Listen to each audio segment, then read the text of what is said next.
زمین میری ہے تم کاشت کرو، مجھے تو اتنا ٹھیکہ دیتے جانا۔ حرام مطلق، زمین میری ہے تم کاشت کرو، آدھی فصل تمہاری آدھی میری، حرام مطلق۔ میں کتاب شائع کر چکا ہوں اتنی موٹی، اسلام اور موجودہ نظام زمینداری، مولانا محمد تحسین صاحب رد ذلہ، داماد کلاں، سب سے بڑے داماد مولانا سید محمد یوسف بن نوری رحمۃ اللہ علیہ کی کتاب سنیے اور پڑھیے۔ امام ابو حنیفہ کے نزدیک مزارعت حرام، حرام مطلق۔ امام مالک کے نزدیک حرام مطلق۔ امام شافعی کے نزدیک کھلے کھیت میں حرام مطلق، باغ کے تابع زمین میں ہو سکتی ہے مساقات کے تحت۔ ہاں، امام احمد ابن حنبل نے جواز کا فتویٰ دیا اور امام ابو حنیفہ کے دو شاگردوں نے جواز کا فتویٰ دیا، قاضی ابو یوسف نے، امام محمد نے رحمہم اللہ۔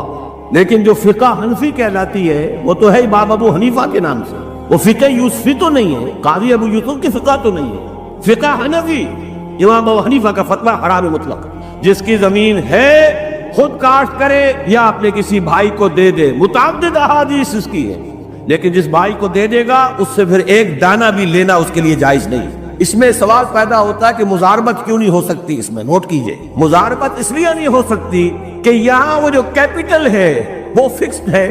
جیسے میں نے فرق بتایا مکان کی کرائے کا، وہاں کیپٹل فکسڈ ہے، فلوئڈ کیپٹل دیں گے کسی کو وہ بڑھ بھی سکتا ہے گھٹ بھی سکتا ہے۔ مکان جو اگر کسی کو دیا وہ کیا لے گا؟ اس میں سے ایک مہینہ رہے گا، بس اس کا کرایہ لے لیجیے۔ زمین پر جو محنت کرے گا، مشقت کرے گا، پورے سال یا 6 مہینے لگائے گا، اگر فصل تباہ ہو گئی، زمین کا کیا بگڑا؟ زمین تو پھر اگلی فصل کے لیے تیار کھڑی ہے۔